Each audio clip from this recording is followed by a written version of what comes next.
What's your understanding of what this agreement will allow China to do in the Solomon Islands? Good morning, Lisa. It's good to join you. Yes, for us in the Solomon Islands, the thing about this agreement that concerns us most is its open-endedness in terms of how we read the draft as it was leaked a few weeks ago. And if it's anything close to the draft, then it's a real concern for us in terms of the quite open-endedness in terms of some of the parts of the agreement.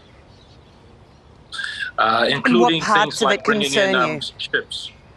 The idea of replenishing transport ships, which would mean some logistical installation set up here in Solomon Islands for that, to accommodate that. And the regional implications are something that we're very concerned about, but of course the national implications as well, just for our people here in Solomon Islands as well.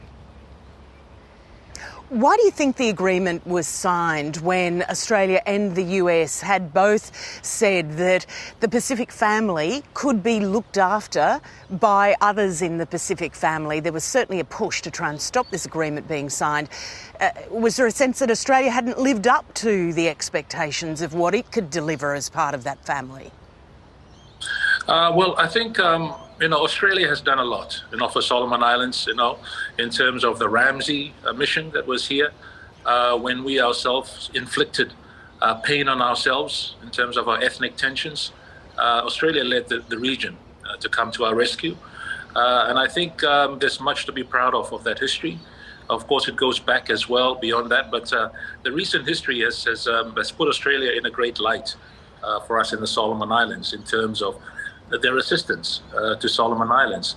So this is an issue that is, I think, completely different and separate. It's an issue that I feel is this particular government's agenda, that they decided to do this security pact in secret with Beijing, without even discussions here nationally on this as well.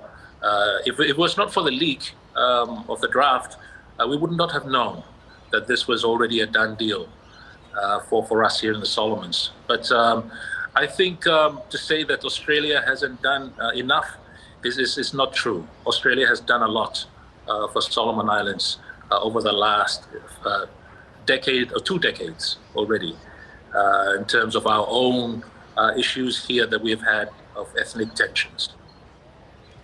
Just to be clear, Peter Keneleria wasn't suggesting that. It was that given Australia's history with the Solomon Islands, that the pleas from Australia's own Pacific minister, who's made this mid-campaign flight to try and convince the government there not to sign this agreement, seemed to fall on deaf ears. So what do you think China is trying to get out of this agreement?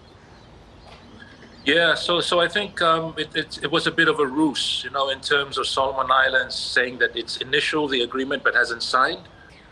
Because for us in the Solomon Islands, it's the executive branch of government that does that. It doesn't need to come through Parliament. So I felt that when that happened, that it was already a done deal, and that they were caught because of the leak. That's why they had to try and open up and try to see that they can consult or allow for some consultation. But I felt that it was already a done deal. The concern here for us is that it will heighten the already existing tensions by segments of society against the government. But in that sense, it's also a self-fulfilling one, because it'll allow, again, a justification for this pact, a security pact, if tensions locally here arise, and then it self-fulfills this pact as well. Peter Keneleria, really appreciate you joining us from the Solomon Islands this morning. Thank you very much.